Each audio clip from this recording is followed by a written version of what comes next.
audio, or you can even watch back. Giving players all the props, or put them on blast. We don't give no hot takes, only talk facts. We're giving all our devotion, riding high on this wave of emotion.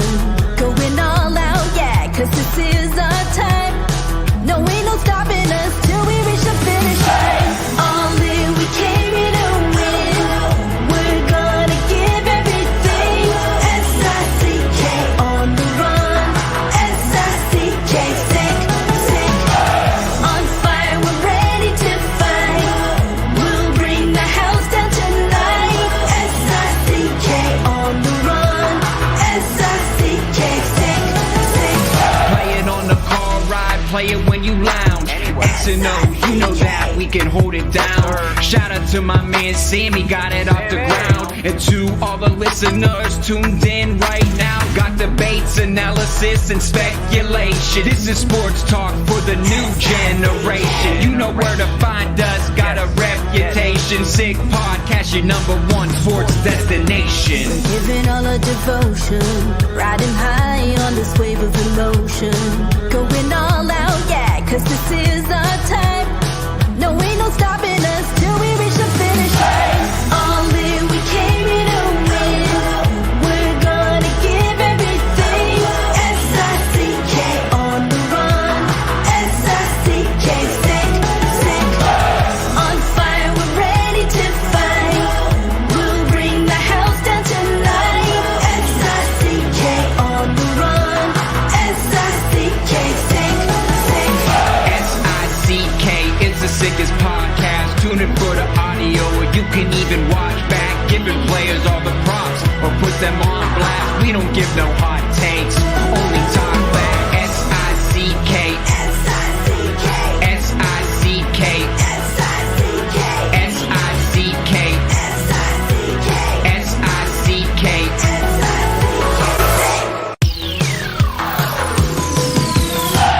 All in, we came here to win.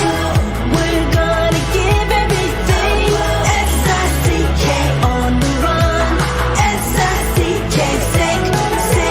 S-I-C-K, it's the sickest podcast. Tune in for the audio, or you can even watch back. Giving players all the props, or put them on blast. We don't give no hot takes, only talk facts. We're giving all our devotion, riding high on this wave of emotion. Going all out, yeah, cause this is our time. No, ain't no stopping us till we reach the finish line. All in, we came here to win. We're gonna give everything. S-I-C-K on the run. S-I-C-K, sick. On fire, we're ready to fight. We'll bring the house down tonight. S-I-C-K on the run. S-I-C-K, sick. Play it on the car ride, play it when you lounge. X and O, you know that we can hold it down. Shout out to my man Sammy, got it off the ground. And to all the listeners tuned in right now, got debates, analysis, and speculation. This is sports talk for the new generation. You know where to find us, got a reputation. Sick podcast, your #1 sports destination. Giving all our devotion, riding high on this wave of emotion. Going all out, yeah, cause this is our time. No, ain't no stopping us till we reach the finish line. All in, we came here to win. We're gonna give everything. S-I-C-K on the run. S-I-C-K, sick. On fire, we're ready to fight. We'll bring the house down tonight. S-I-C-K on the run. S-I-C-K, sick. S-I-C-K, it's the sickest podcast. Tune in for the audio, or you can even watch back. Giving players all the props, or put them on blast. We don't give no hot takes, only talk back. S-I-C-K, S-I-C-K, S-I-C-K. Turn up your volume. Because you're about to listen to The Sick Podcast. CF Montreal Talk. Here's the chance. They've got the goal.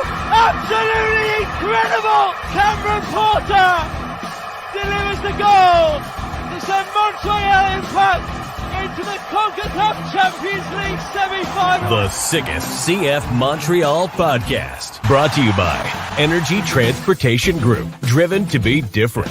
Playground. Your premier gaming destination. Complete Striker. And Enov Sport. Collaborer avec Enov Sport, une compagnie d'ici afin de dynamiser l'apprentissage et la pratique du sport pour tous et partout. Les différents produits permettent de rester actif tout en développant sa confiance, son autonomie et sa technique. Des produits efficaces, progressifs et personnalisés avec le logo de votre école. Enov Sport, pour tous et partout.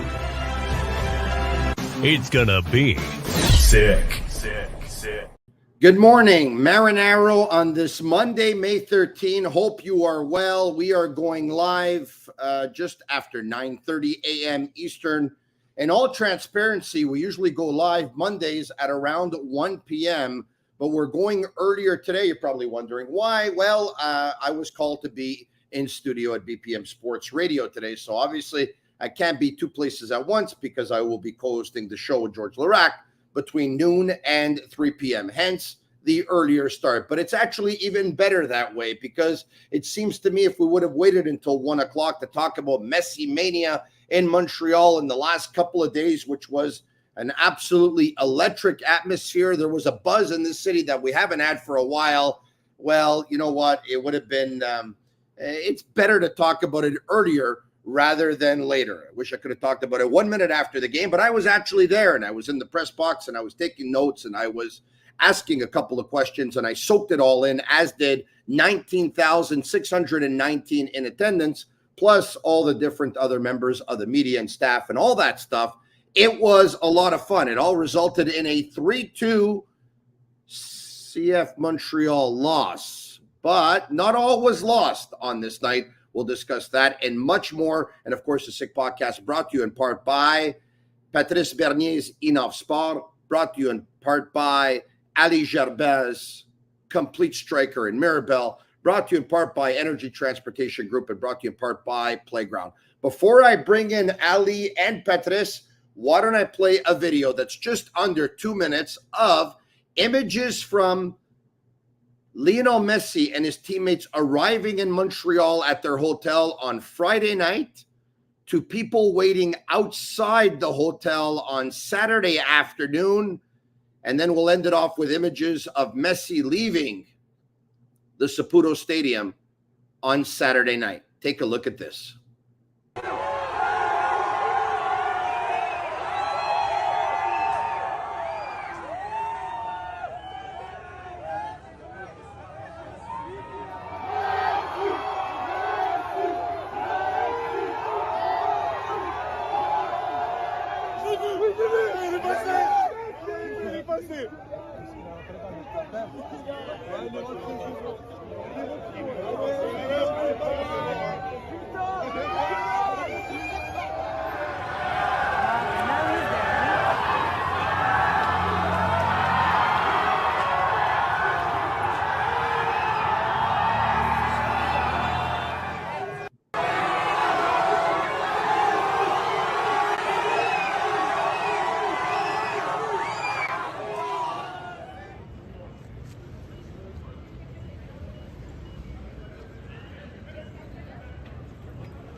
Lucho, grande Uruguay. Muchas gracias.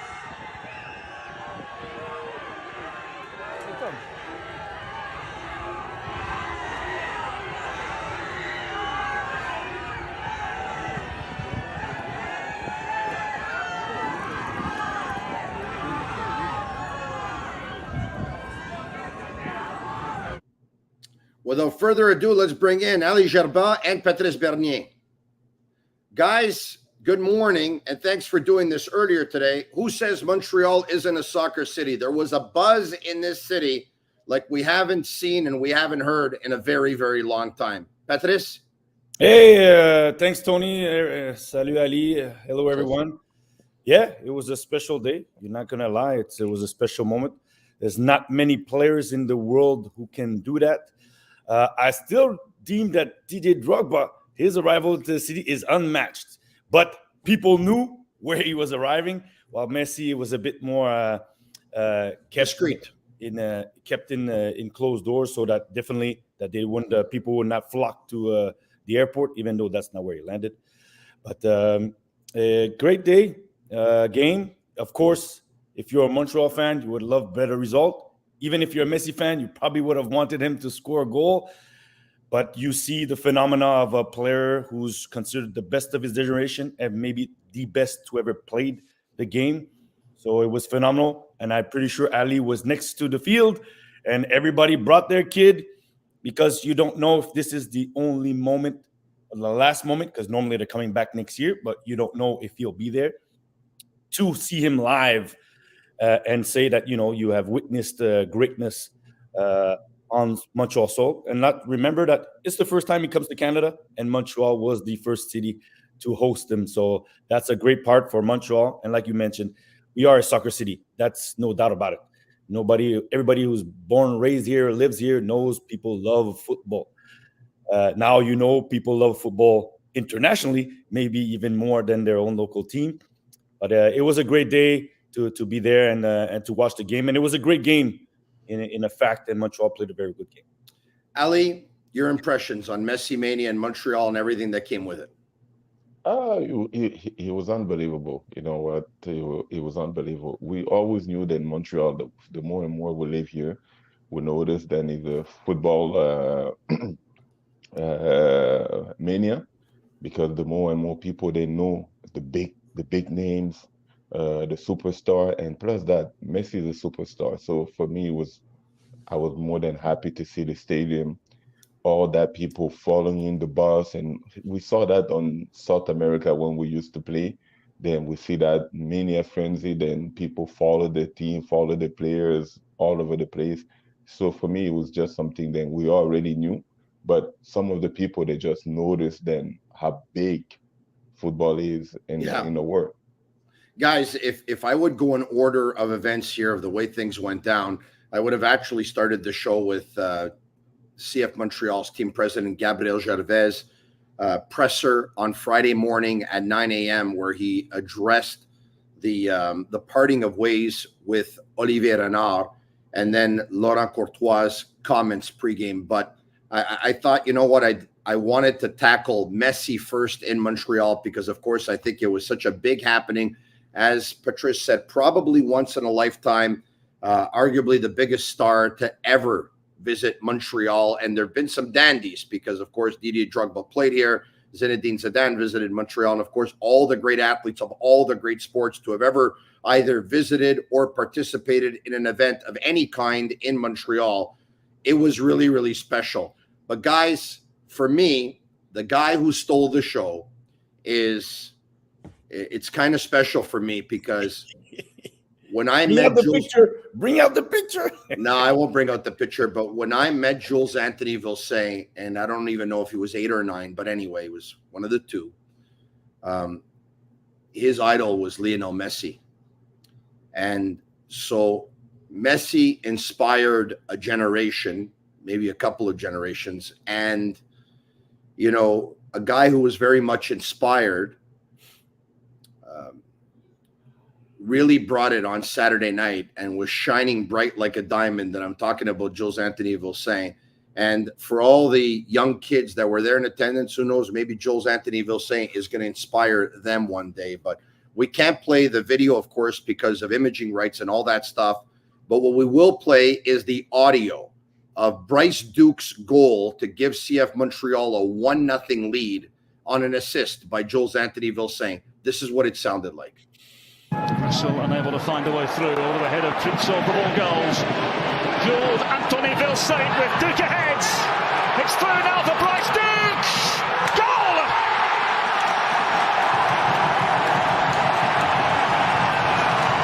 Well, we thought a number 10 would claim the headlines here in Montreal. It's not Lionel Messi. Well, it was Bryce Duke who scored. A CF Montreal team, guys, that actually played with 2 number 10s on the weekend. And I'm not going to bring out the picture, Patrice, but I will tap myself on the back and tell you this. As you know, from day one, I've been saying that this young man, he could play any position. I've seen him play 6. I've seen him play 10. I've seen him play 8. I've seen him play 7. I've seen him play 11. I've seen him play 9. I've seen him play... Heck, I even saw him play goalkeeper once. You know that? I talked to you about that once. We saw the picture. I saw him play center back once. I think I've seen him play about 8 different positions on the field. But I've been saying that I really believe out of all of them, he's most effective when he plays behind the striker, and he doesn't have that one-on-one marking, and he's got a little bit more space and room to breathe a little bit. And he's got such a good shot that if you give him some space, he can strike from there. He's got such good acceleration and speed that you saw that if you give him some space, he can run into space. Ali, you that had a career as a number 9 in scoring goals. If I say to you, Jules Anthony Vilsaint, 9 or 10, you say which, if you had to choose one? I wouldn't say 10. It's more like a false 9. And plus that, even when you play as a 9, you have to find that space that you're talking about, because nobody can create that for you except your own self. So you have to find yourself on the position, then you can be the best at it. But for me, it was unbelievable. It was his night. I thought it would be the player of the match. I don't know who got the player of the match. They gave it to Bryce Duke, who, by the way, guys, had a good game. He did. Yes. He had a very good game. And Vilsaint, the drawback was he played, 64, I think. Yeah. But guys, I'm going to tell you, leaving the stadium, talking to the fans, I mean, whoever it wasn't talking about Messi was talking about Vilsaint, with all due respect to Bryce Duke, of course, who had a very good game. My son got his t-shirt. Just to tell you, then for me, it was player of the match. I got a little bit disappointed with the Messi frenzy, because I found that's one thing that I wanted to say a little bit. I got a little bit disappointed about that, because a lot of kids came to see Messi and all those big players. And if you notice the video that you passed, you not once you saw him hold a minute and sign a t-shirt to kids. For me, my son, I brought my son there, and my son, since he was a baby, the only name that he know how to say was Messi. So he brought his 2 t-shirts to expecting to sign. He got very disappointing when we left there. Yeah. And for me, it left me a little bit of bad taste on my mouth, because all those big names there, not only Messi. Yeah. I didn't see Suarez or any Busquets, anybody just take a minute to sign autographs for those kids, when you know that 80% of the stadium was wearing their t-shirt. Listen, before we get to Patrice, listen, guys, I did see images of a couple of very lucky people that were able to make their way into the hotel. Obviously, they knew somebody who knew somebody, and they got in, and Messi gladly signed their jerseys. He also signed one for Ilias Iliadis, who looked like a kid in the candy store, because I saw him through the window that he was more excited that Messi signed his shirt than if he would have scored a goal, which is understandable, I guess. Patrice, I understand Ali's point. At the same time, if this guy would have lined up and signed shirts, it could have been chaos. He does have a bodyguard who is out there for his security. Guys, I have a friend, and I'm going to tell you this. I went with my eldest to the hotel downtown, all right? And I hung out there, not because I thought I was going to see Messi. I've been through that before. I knew that was not going to happen. But I wanted to see with my eyes. I wanted to take some video footage. I wanted to feel the buzz that was there for what Patrice said could have been maybe once in a lifetime, okay? I wanted to feel it. I ran into a friend of mine who said to me, he says, "Hey, Tony," he says, "earlier this morning," he says, "I ran into 4 Inter Miami players." And I said, oh, yeah, really? And who was it? And he told me it was some of the younger players. And I said, okay. And I said, what time was that? He said, around 10:40 this morning. And he says, they were at the Starbucks and they were getting a coffee. I said, okay, all right. And he says, yeah, I asked them, where's Messi? And they told me, well, he's still sleeping. So I guess he was pretty tired and he slept in a little bit. But also, Patrice, I'm sure he has an amazing life. But if there's a drawback or two, this guy can't roam the streets and start going for a coffee, I guess, right? It's pretty difficult to do so. His teammates were doing so, but if he would have gone out in the streets of Montreal, it would have been mayhem. Your thoughts? I can say that even in Miami it's difficult for him because I had the chance to talk with Kamal Miller last year.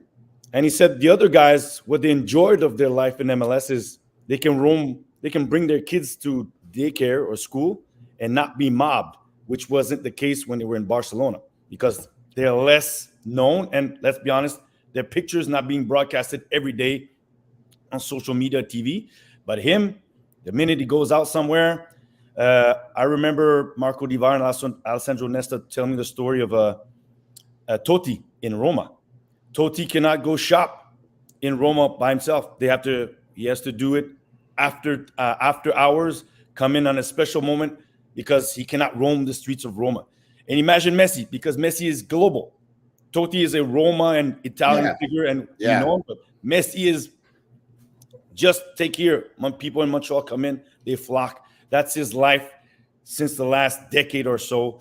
Last time he came to New York where he was not as mobbed was when he was very young and they came with Argentina. He could walk through because nobody knew who was this little guy walking. Now everybody knows his face. And once you come to the U.S., you became, even though we know he was a global icon, you kind of get respected as a global icon the minute you come to the U.S. Yeah, no, it's tough, Pat, when you can't go out. I mean, I know what it feels like, man. And Totti and Messi, welcome to my world.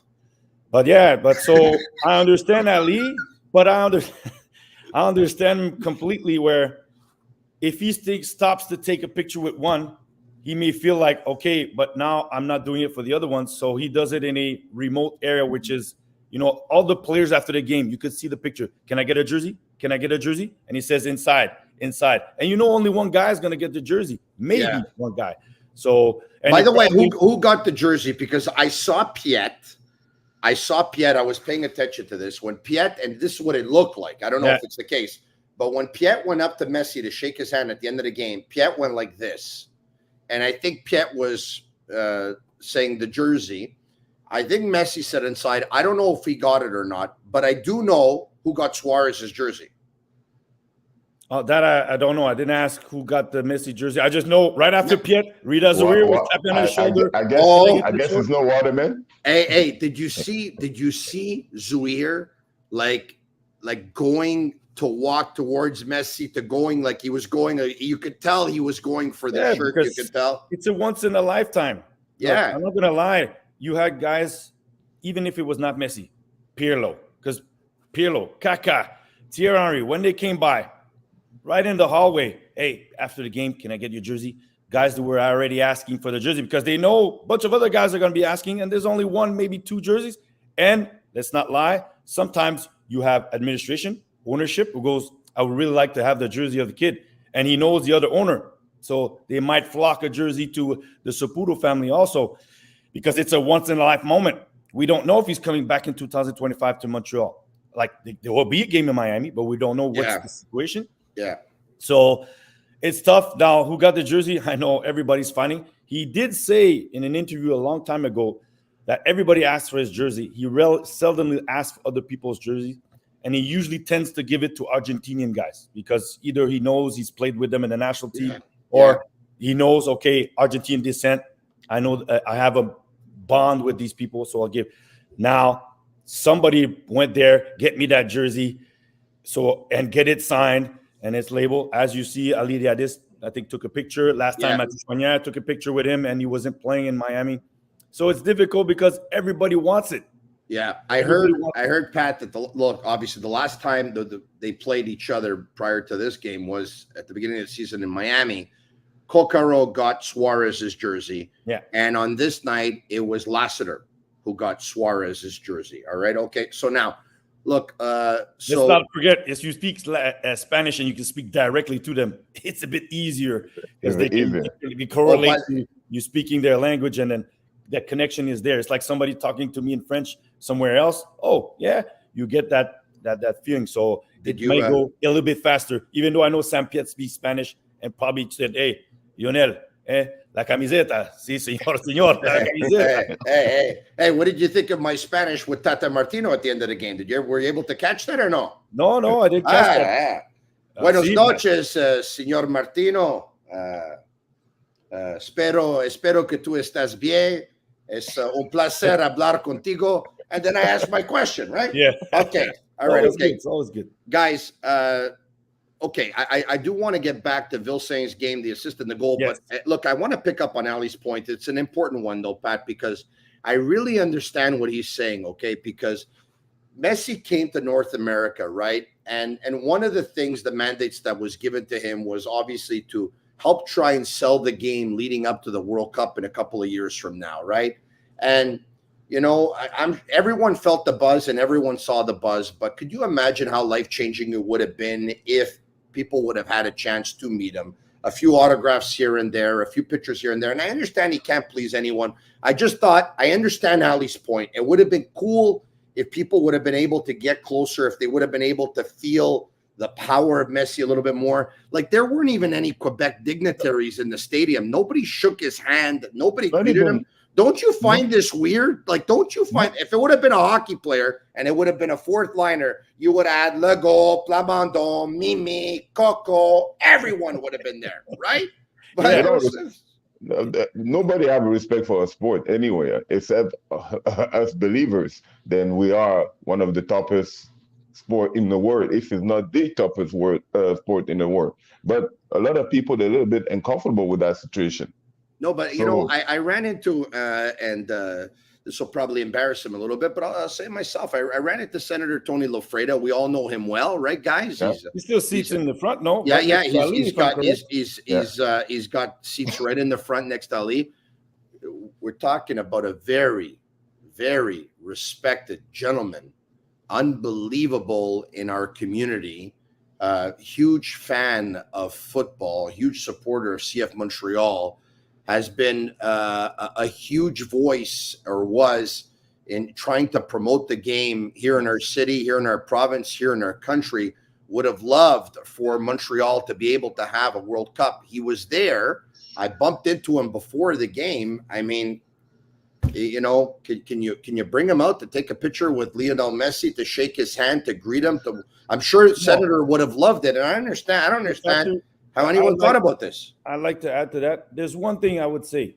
Yeah. Because now I don't know how the relations between Montreal and Miami, because how Miami deals with all this phenomena around Messi.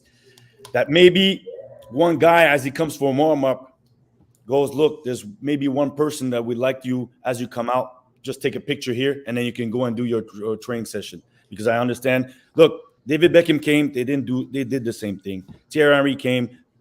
You're going to say Messi is bigger? Yes, but those guys are still on that platform. Yes, I understand. Okay. So, but I do believe guy like, I don't know if Senator made the requisition, that there's certain people you could have said, look, keep training session, let's just do something here real quick, and then boom, you're on, because we don't want to bother you for the game. And those are moments for certain people who have, let's not lie, they have a higher status, and then and it's not just that Senator Lafreda also is a big soccer supporter. Yes. But then after that, the people who didn't come for, if let's say the mayor. I'll bring at my the end of the mom day, not gonna lie, but our sport is not liked by everybody. Definitely, if somebody else from another sport comes in, it's the hoopla, it's the moment, they're there. And then their scheduling is also the other factor. But at the end of the day, I don't really care. He was there. He came to play. Yes. The game was a good game. And you see that Miami is on another level than most other teams, because they can go have a walk in the park and not play well and still manage to win the game. That's the difficulty of playing. Unfortunately, the mayor of Montreal was not there, because Messi walked onto the field, and had he shown up in a Bixie, she would have been there with her helmet and willing to take the picture. All right. Okay, guys.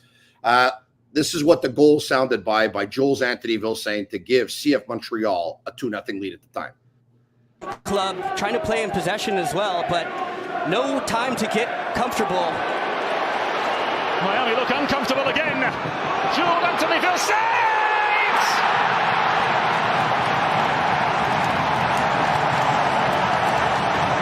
Quebecer superstar! He gives Montreal their second goal against Lionel Messi's Inter Miami! Dreamland for the boy from Montreal! Guys, it was such a great call, actually, too, on Apple TV. Quebecer superstar with that an accent that was absolutely amazing. Why we don't have the image, Tony? Because of image rights. No, once again, it will get blocked on YouTube. But you're right, because the audio, as cool as it is, there's so many amazing plays in that image. Ali, you break it down, but it looked like and it sounded something like this. Vilsaint turns back. He goes into space. He retrieves the ball. He gives a one-touch pass to Alvarez. He then takes off and gets it back from Alvarez. And Vilsaint no look pass. No look pass. You have to precise. No. You're wrong. It was Lassiter that did the no-look pass, not Alvarez. You're wrong, Ali. Okay. Yeah, sorry. Yeah, it's okay. I didn't see the image to put me up to date. It's okay. So now, Vilsaint gets the pass back from Alvarez, a one-touch pass to Lassiter. Lassiter with the no-look pass coming down the left wing. How's that Vilsaint? Yes. Guys, I would never be able to do it. I don't even know how to do a look pass. Forget about a no-look pass. Passes the ball back to Vilsaint. A touch or two there, but bad touch first, recover well, correct, and finish well, and curling it into the far post. Ali, what a goal, huh? What I like about it, is composure in front of the net. For me, that's why you know that a forward is on his element. Even when he received the ball, first of all, he slowed down a little bit. So the defender forget about him. And when he received the ball, even when he have a bad touch, the way that he recovered his touch and finishing the ball in the corner was unbelievable. And his speed, the way that he's been playing, he feel light on his legs. So I'm like, you know what? It was a pleasure to watch because he did a lot of work. He did a lot of work. Then I find it some work. Then they don't gonna give it to him because they're expecting as a forward to score. So he did a lot of defensive work. He played as a teammate last game. Pat, I asked CF Montreal head coach Laurent Courtois at the end of the game. I said, did you think Vilsaint was the best player on the field in the first half? And did he convince you that he's a 10? And then it was followed up by Arash Madani of Sportsnet, who asked Courtois, how good can Jules Anthony Vilsaint be? Let's listen in for the coach's answers. Foul and what he's capable of, and he's young. He needs to. He wasn't particularly lucky neither, but he needs also to build consistency in the way he approached the game to limit the injuries. But works a bit in training. But he's a complete striker, and as far as I'm concerned, it's almost like if you have a specialist, fine. But the way I visualize this for now, it's you got to be able to play those three positions, interchanging or rotating, and having those concepts understood. But of course, you're going to have more specialists, more capable of this in that area. But for me, you got to be able to do the three. But yeah. Coach, how good can he be? And what's it going to take for him to reach his potential in your mind? It's really early right now. He wasn't able to play once 90 minutes. He just cramped again. but we know what he's capable of. I think sky's the limit. But I need to turn him into a machine of competition. You see Suarez today? The guy wants to bite everybody's throat on the field. He's 35, was yelling at everyone. He was yelling at the ref because they can't. So so he needs to build that killer mentality, that competitiveness. But we know that he has skills that are really precious. Pat, I found all the comments were very fair. I actually agree with all the assessments. I really do. The only thing that I pointed out, though, and this is not the first time it happens, is that there seems to be an unwillingness to throw flowers at a young player or praise. The first question I asked him was Jules Anthony Vilsaint the best player on the field in the first half? Yes or no? There's no answer to that. And in the last year, I've had members of the club, very high up there, who have kind of like hinted to me that I was, easy on the pumping of the tires. It's too much pressure on the kid and stuff like that and whatever. And, this is professional sports here. Easy Tony, because it's pressure on the kid. Like, Tony, we all have pressure in our jobs. Yeah. No, but Tell me, Ali. You're my friend, and I have to tell you, it's not something that you want to do. And Patrice will tell you, you're not helping the kid because you're getting more hammer than anything. The kid have to prove himself. Sorry, Pat, you can go ahead. It was your question. No, I have no problem with people telling the kids that are good because they need to know. You need to know that your value. The reality is here, I call it the Montreal syndrome. When you're a kid and you're good, you tend to go, you know what? I got my spot. I know I'm better than these guys. But he did mention this word that will be mentioned to all kids and to all pros. He needs to be consistent. And I know we spoke about him about a month ago when he scored that goal in Dallas. He said, I remember I said, when I look at the forwards, he probably has the most skill set of all of them, capable of doing pretty much anything. I don't see him as a 9, but if Laurent Courtois allows them to roam, then great. He has freedom to move. Okay. Now, the fair. It's all fair. It's all fair what you said. Pardon me, Pat, but I just want to interject for a second, though. Like when you said, well, the problem with some of the young guys is that, they can get, no, but I'm not saying the problem with the praise. I'm saying the problem is I know what happens to the players. Yeah, but that's praise comes with the reality of the reality of what you do on the field. We praise Mathieu Choignard, we praise Samuel Piet, we praise Vilsaint, we played Rida Zouir, Nathan Saliba, Ismaël Koné. When you're here, you play well. Of course, we're all going to be proud because you were part of the system and we're not a soccer country. So we're going to say, hey, this guy has the potential to go do bigger things. Pat, you guys have a lot more experience than I do. And there's things that you can teach me a lot. All right. But I just say this, though. Yeah. Everyone's different in life. People might tell me that I'm good at hold on a second. Have people ever told you that you're good at your job? They tell me that I'm good at my job. Do you think tomorrow morning, hold on a second. Do you think tomorrow morning I wake up less hungry? I want to be number one every day. And some days I'm not number one. But you know what? The next day I'm even hungrier to be number one. So I understand what Pat's saying, but we can't praise a kid because usually kids from here. Two different stories. I'm telling you, praising a kid, I have no problem with it. No problem with just understand the reality of the kid who is here in Montreal, where because this is two different entities. Tony Marinaro, people praising, one thing. Kid realizing, hey, dude, you're good, but you're not the main man. You haven't done this a full year. You haven't done 10 good games. That's why I split the thing. And now maybe, yes, at the club, it may be that you need to protect the player. That's a different story because I'm going to take Alphonso Davies. He had praise. Let me tell you, when in Vancouver, they praised him. But did Alphonso do any interviews? No. Even when he came to the national team, it was said, Alphonso, after games, he'll do an interview. The rest, protect the kid from himself, protect the kid from the reality of becoming a pro. Okay. Because when you come a pro, we know this is not just here. In Europe, every time you hear a guy, the next Messi, and then you see 5 years later, there's not the next Messi. That's a great point, Pat. That's a great point. But how about Ali?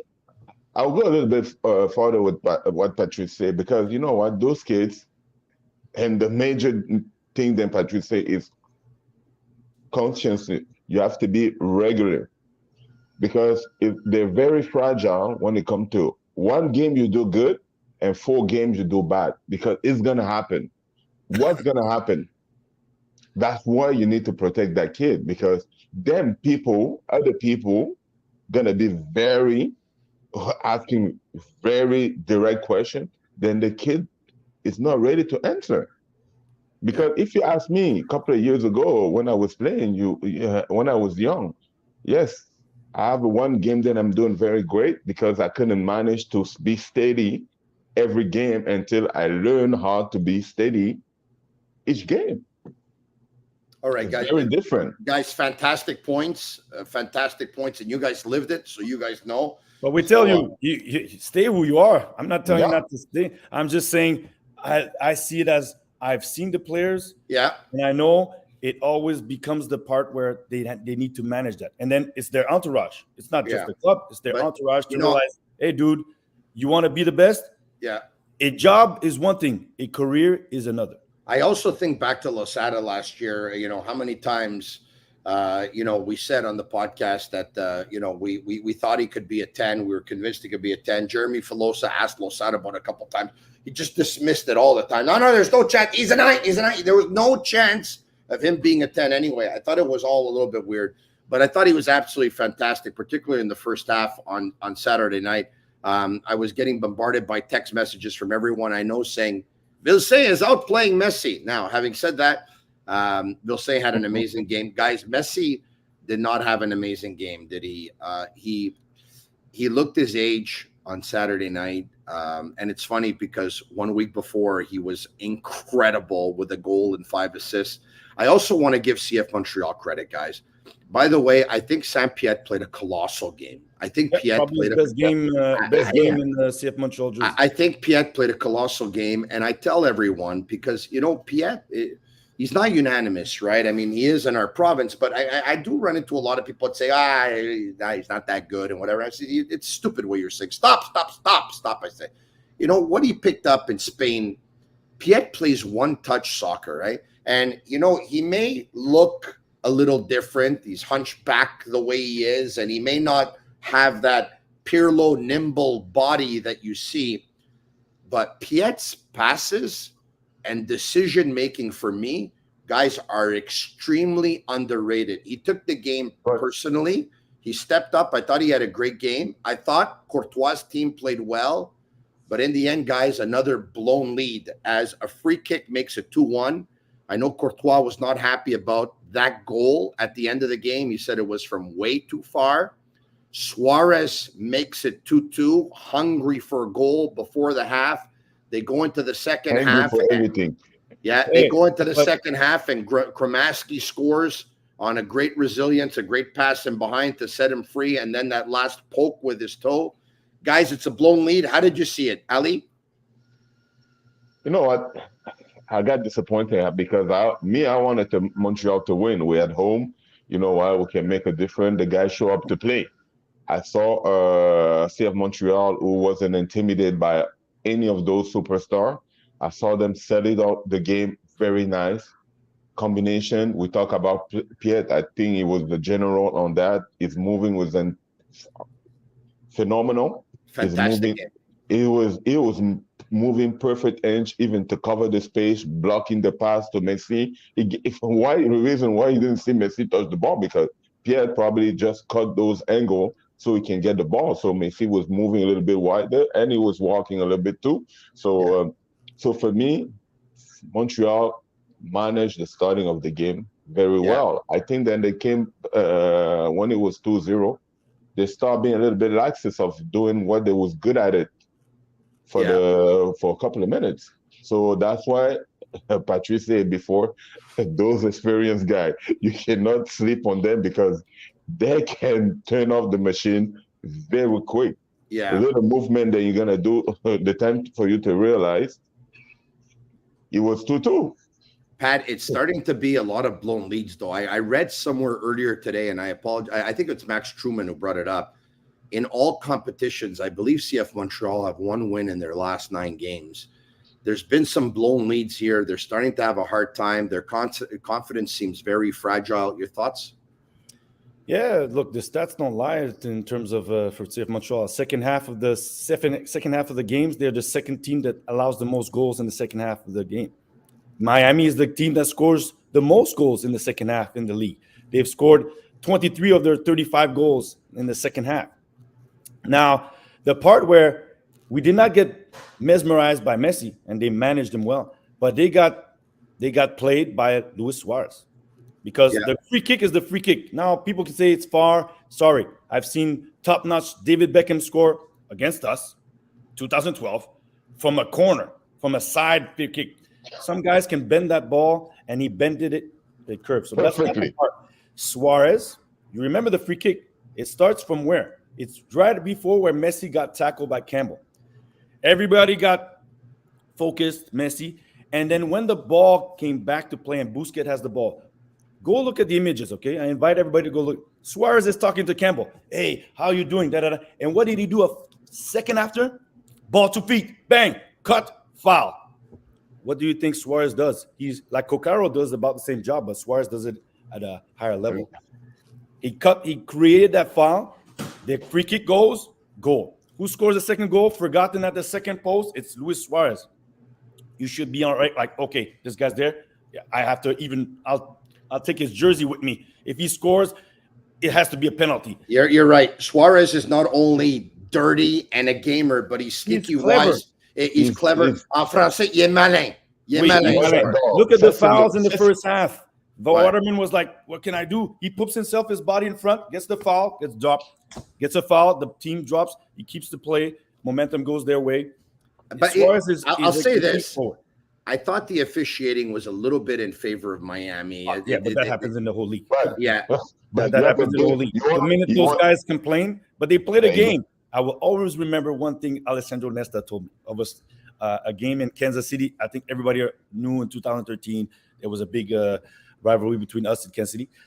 And at one point, I was like, Alessandro, just calm down. He says, no, Pat, you have to play the mind game with the referee. Yes. You have to be in his face so that the next call, he knows he owes us one. And what did they do all the time? Busquets, Messi. And this is not just them. Every guy who comes from Europe does this, or every guy who try to influence the referee. And you know it's Messi. The minute it's a half foul, it's a foul. The minute it's no foul, it's still a foul. So you have to play that game against them because you have to pay attention to not be. But they did a real good job because Messi, the only game so far this season, no goal, no assist. Hey, I think you're right. And I think I read somewhere, I think he's played like 122 clubs in his life or something like that. And versus 6 clubs, he actually didn't hasn't scored yet or hasn't done.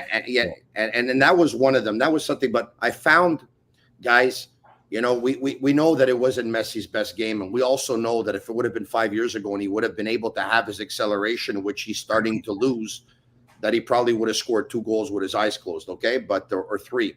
But because he almost had one there at the end, and there was a big stop by Sirois off of him. His free kick was off a couple of times, so was his shot.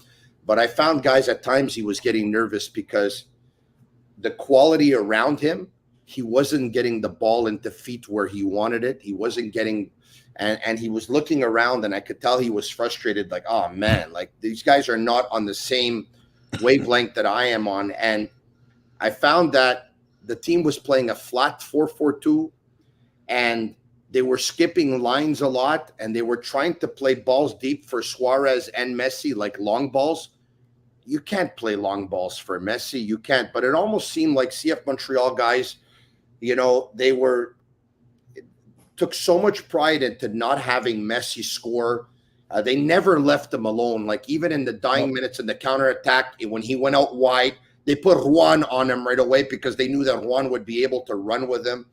But anyway, it's another blown lead. Ali, what do you make of Courtois at the end of the game, who was disappointed by fans in the stands in his team's own stadium chanting Messi, Messi? What did you make of it? You know what? It was unnecessary comments. For me, I agree with you. I agree with you. You just lost the game. You know what? Just focus on the next one. No problem. I think then, even me, I was surprised then they didn't shout that since the get-go. Because when you have a legend like that in town, and then I think the Montreal fan, they did a really good job to shut down those noise. And it's something that you can't avoid. Pat, let's put the cards on the table, okay? Yeah. We all love our city, and we all cheer for our team. They jumped up in season tickets as much as they did because people realized that if I don't buy a season ticket, I'm going to pay an arm and a leg for the Messi game. There's a lot of people that went there to see Messi. Yes. He's arguably the best player of all time. The Ballon d'Ors, they would say that. It's only normal that fans are chanting Messi.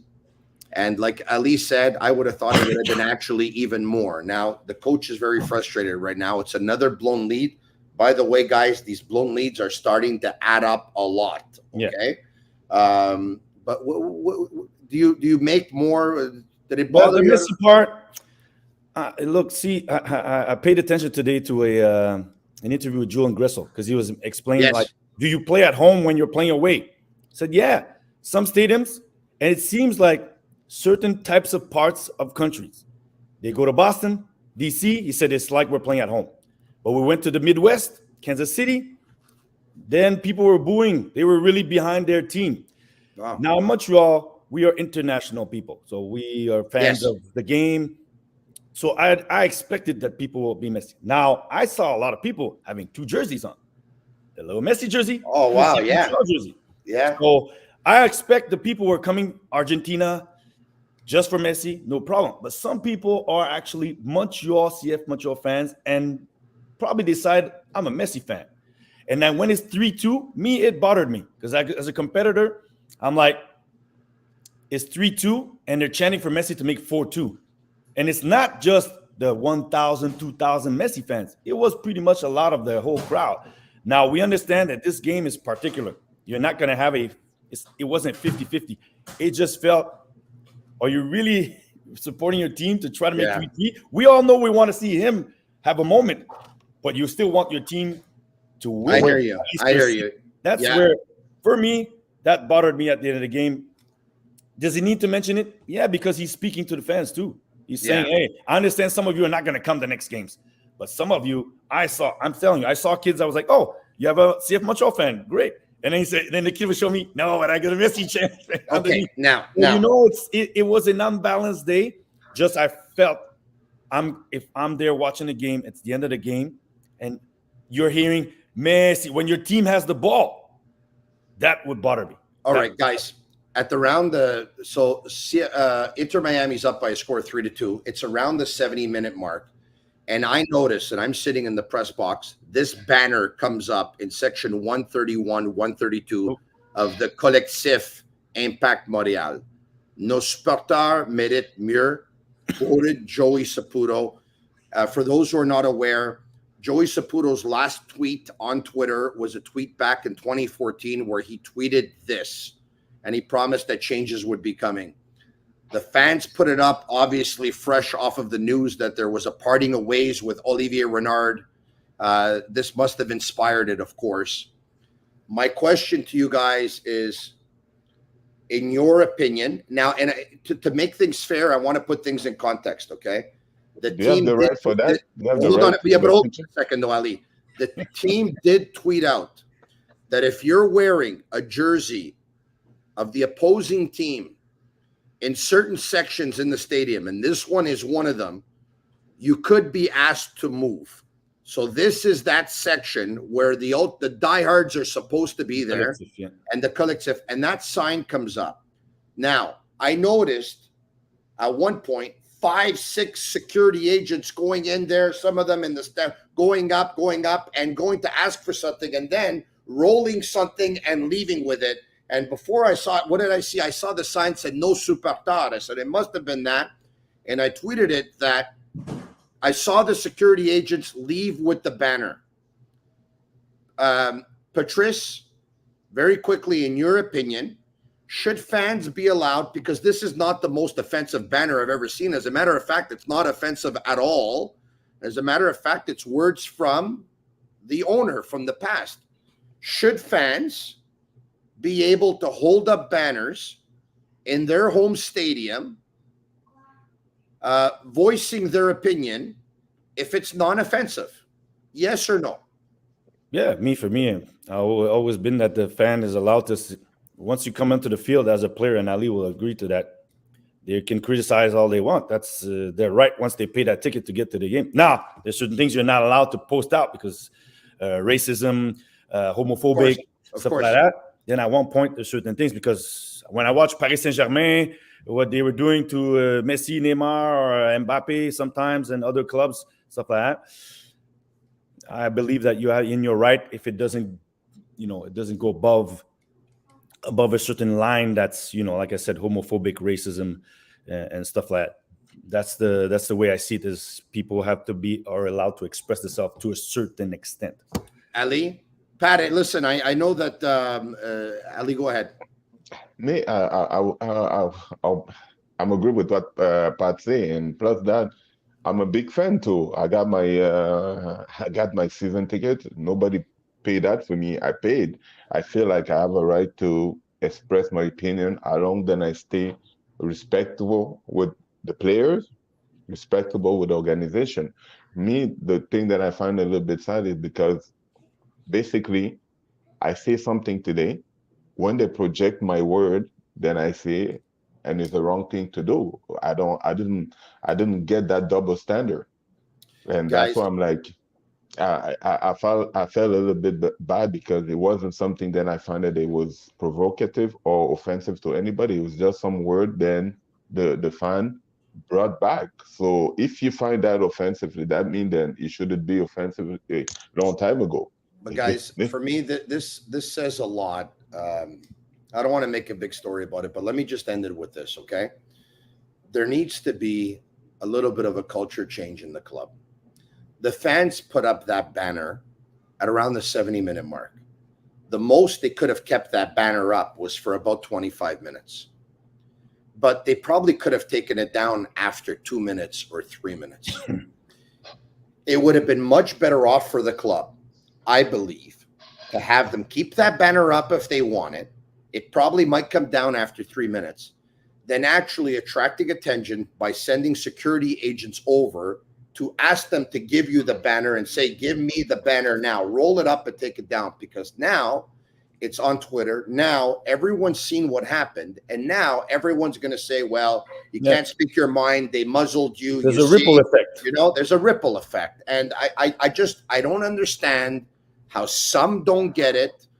It seems like a lot of decisions, even on this one, it's of a culture, and it's built up of several emotions. It has to change. Now, we talked about the game. Now, where we're going with this? No, this is a. I'm waiting. No. What I'll do is I'll concentrate, guys, on 2 or 3 comments. Okay, from the presser, because we haven't talked about it yet. We're gonna have to, guys, right? Okay, from the presser, Gabriel Gervais said there was des divergences avec Olivier Renard, puis il y en a eu quelques-uns dernièrement. What are these differences of opinion? Where was there a lack of consensus? Let's hear where Gabriel Gervais says that there was a lack of consensus on 2 or 3 things in particular, or examples of. Il y avait un manque de consensus sur certaines décisions. Et je ne vais pas rentrer dans aucun détail de dossier confidentiel, mais je peux vous dire, ça peut être à travers des décisions, que ce soit le fonctionnement du département, la structure organisationnelle, ou oui, le choix des joueurs.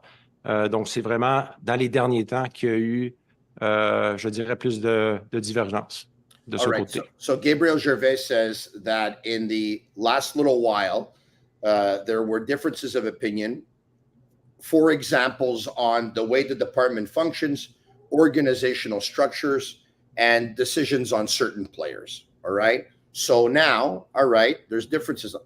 But what's the chain of command? I asked what the chain of command is, and here's Gabriel Gervais. That this project was presented to me. Obviously, I'm in charge. I'm the president. Ultimately, I'm accountable for all decisions. Is that clear?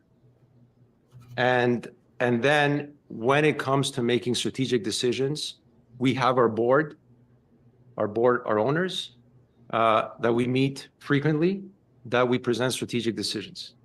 So that's the chain of command. Ultimately, I'm accountable. All right.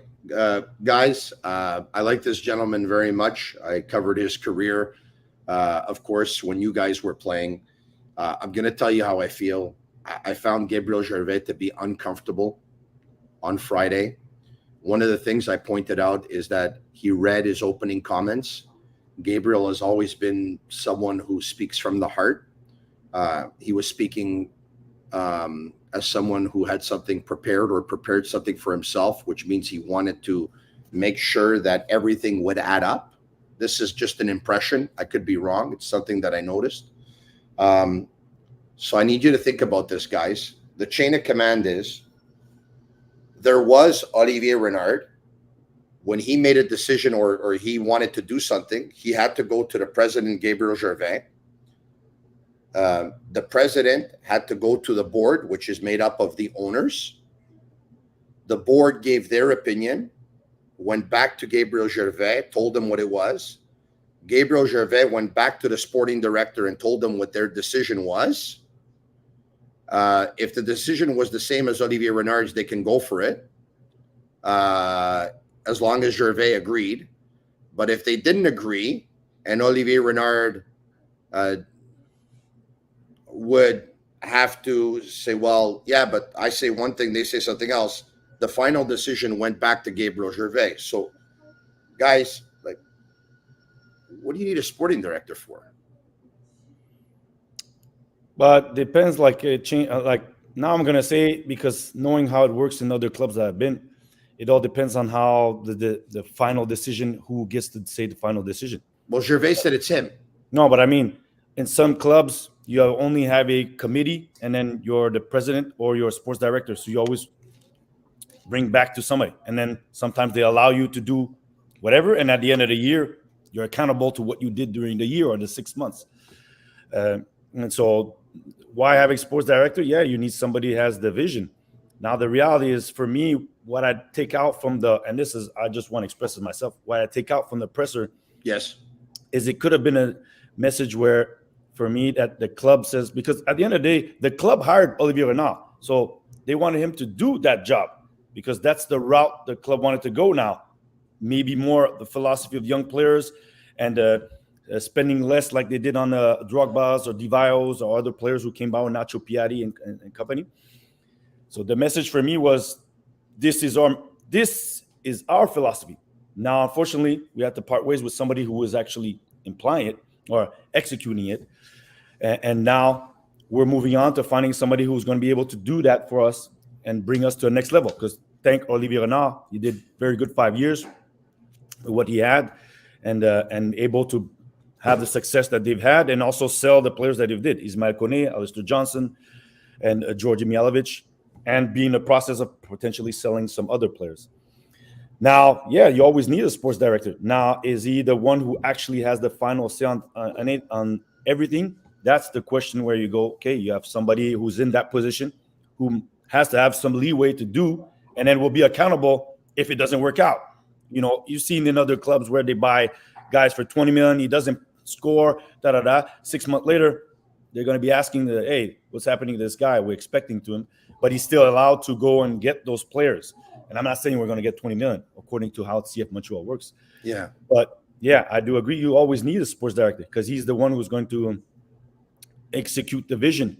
Now, he may want to do more to bring it later on. But Pat, I don't want to put you in a bad spot here because I love you and I respect you, and you're in a tough spot here because you're an ambassador for the club, and so I want to make this clear that my opinion here is my opinion and has nothing to do with Pat. Okay, but this is my opinion, Pat, and we'll get to you, Ali, in a second. Is that you hire someone to do a job who's an expert in this? Okay, with all due respect to everyone else in the organization and the board of directors and the owners.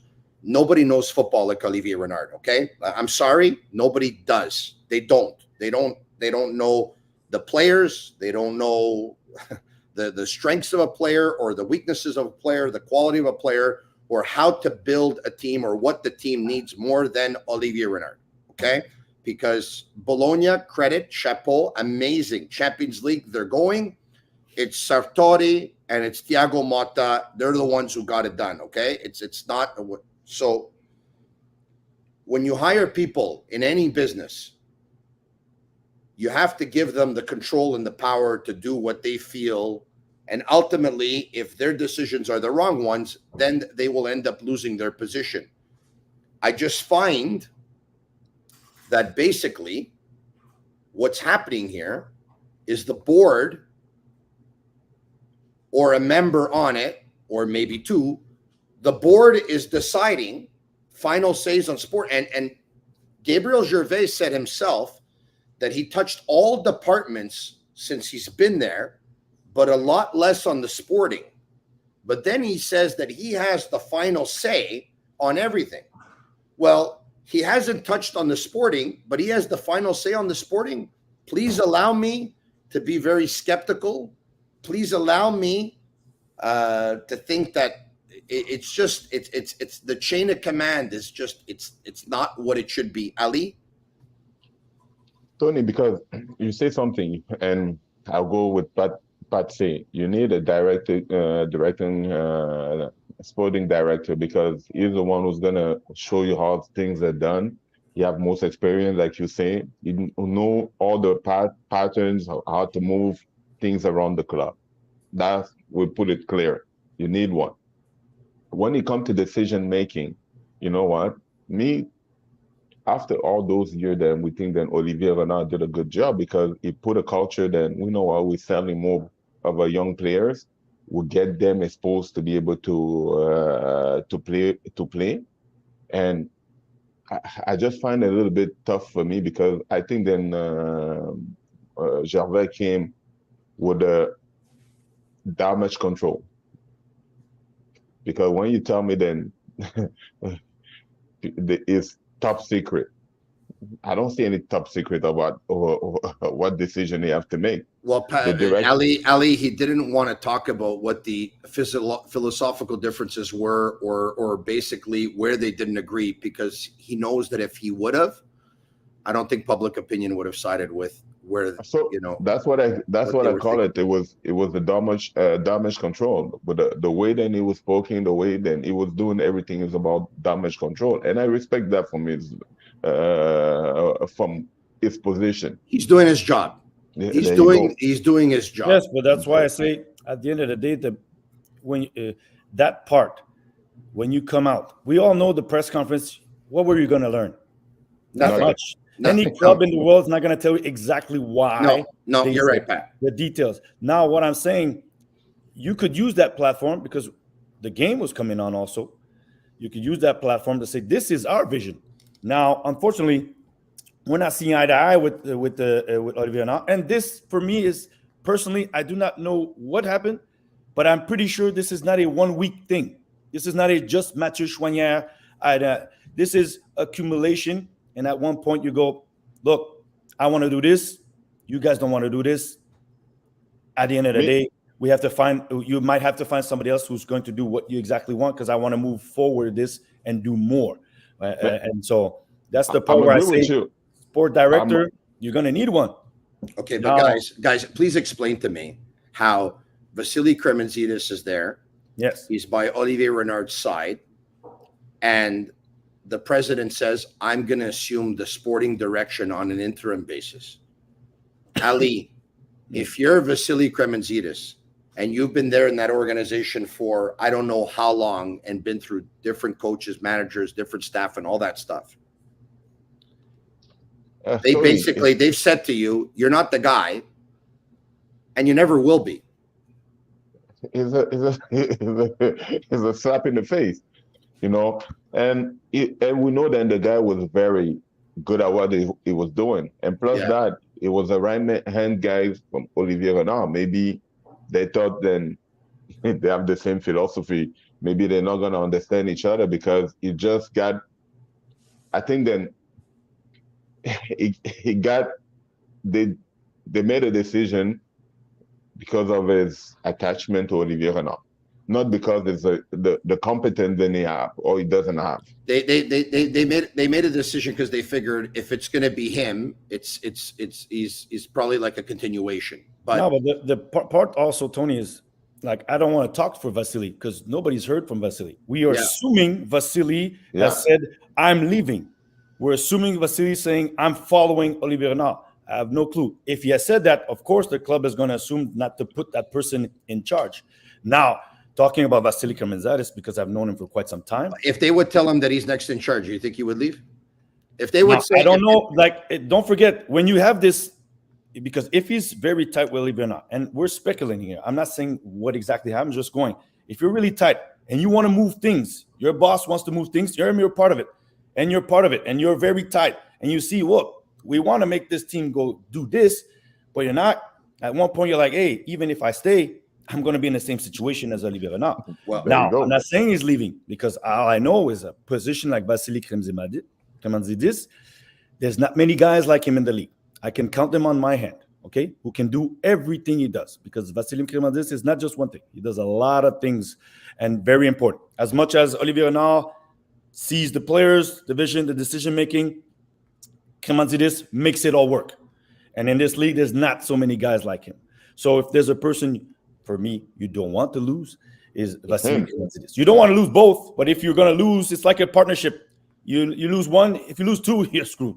Well, but if you want your one, he's the actually, guy on field, action guy.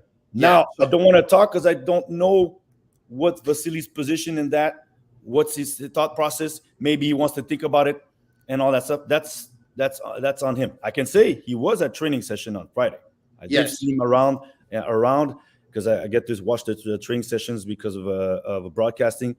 He was there. So is that a sign that he's sticking around or not? Is he thinking things through? I don't know. All I can say is, like I said, a person like Vasily Kremenzaris, there's not that many in the league you can replace him with. Okay, guys, we'll end it here. We've gone long, but and when I have to add up with what Patrice say, it's one of those guys. Then when you lose him, you might need 5 people to replace him. Well, listen, Jeremy Filosa tweeted last week that based on his information, Vasily Kremenzaris is gone. And, you know, when you heard from Gabriel Gervais, he said on a couple of occasions, Vasily is here. And I think he said he's here right now. And it didn't sound overly convincing. Okay. He was there. He was there at the game, was there at the training session. I will say this. If I was Vasily Kremenzaris, all the time, all the effort, all the know-how, all the expertise, going up the ranks, all the blood, sweat, and tears, I would be extremely offended that I'm not given a crack to be the next guy. And if I was him, I would leave. That's me. But Tony, whoa, you know, we don't know exactly what happened yet with the situation. It could still be him, but if it would have been him, look, I don't know. I don't know. Maybe he, at the end of the day, there's always a situation where, you know, you're with somebody, that person can leave and go, you know, have a job somewhere else, for sure. And I'm pretty sure Vasily can get a job anywhere else in MLS. That's my opinion. And he was at San Jose before he went to Montreal. There's no doubt, and I'm pretty sure that teams will be lining up to get Olivier Renard as well, I believe. What we're doing is speculating a lot. So is he, as much as everybody's in a job, and like you mentioned, Tony, you want to be number one. As we played, we wanted to be number one on the field. Of course. You're somebody who's looking for success, you're going progression. I want to go to the next thing. Of course. So maybe, is there a part where is sticking with somebody through and through, and that person can say, Olivier Renard may say, hey, Vasily, if you have an opportunity, stay, man, because I know this is your club, and one day you will get that position. I might be doing up to other things. Or Vasily feels, as you mentioned, look, if I'm in this and I don't see it as I want expected in the future, because I guess he expects that one day he might have a shot to get that position. Maybe he goes, you know, maybe it's going to be elsewhere. But like I said, we're speculating because until they officialize something, or we keep seeing him there, because anyway he's an employee right now, he's still working. Yeah, that's the part where we're all going now. He said this, he said that. Somebody confirm, and until that his position or his statement is confirmed, and yes, it's not convincing because they didn't say, oh, Vasily is here and he's sticking here. So we cannot go on. He's definitely here. But I hope, for me, that Vasily sticks around. And this is just the person who knows him well and as a friend. Yeah. And for the club, too, because I know what he knows, his mind, and how he works, and the job that he does is very important. It would be a big loss for the club if he leaves. Yeah. All right. Okay, guys. We'll end it here. It's funny because we haven't even Wilfred Nancy and the Columbus Crew. It would be a great opportunity to bounce back, but at the same time, it's going to be another huge challenge on Wednesday night. You're saying that he would go to Columbus Crew, or we're talking about the game? No, I'm talking about the game. Let's not go there. Let's not go there with the Columbus. These days, everybody connects everything to we're going to follow Wilfred over there, because I was going to say they have Tim Bezbechenko, so definitely they don't need that many people. So no. Yeah, Columbus Crew. Back to the game. I will. I'll give you a prediction that he will not go to the Columbus Crew, but I'll give you a prediction that if he chooses to leave, I agree with you, Pat, that he'll get a job in the MLS with his eyes closed, and there'll be a lot of other teams that'll be lining up. All right, okay, guys, thank you very much for your time. This is the longest we ever went. You can tell it was Messi Mania in Montreal, and the press conference and the game, and Messi, and Ali's all upset because he didn't get his autograph and his selfie. All right, I understood everything. I think it's my son. That's my son. It was a big disappointment. Yeah. Ali's the guy. Messi. It's not about Messi. It's about all those players, other players. Hey, Ali's the guy who would say, Lionel, por favor, el niño, Lionel, por favor, el niño, una foto con el niño. The second Lionel Messi comes over, he puts his son behind him and he takes a picture with Messi. Have a great day. Thanks for following us. Tony, your Spanish was fluent at the end there. Unbelievable. Me gusta mucho hablar español. Okay. Buenos dias. Thank you very much, Patrice Bernier. Fantastic. You and Ali Gerba. On that note, special thanks to Shane Gomo and Master Control. It is the Sick Podcast, CF Montreal Talk. I am Marinaro. And that's a wrap. Hope you don't miss us too much until next time. Follow the Sick Podcast, CF Montreal Talk on YouTube, Instagram, Facebook, Google Play, and Apple Podcasts.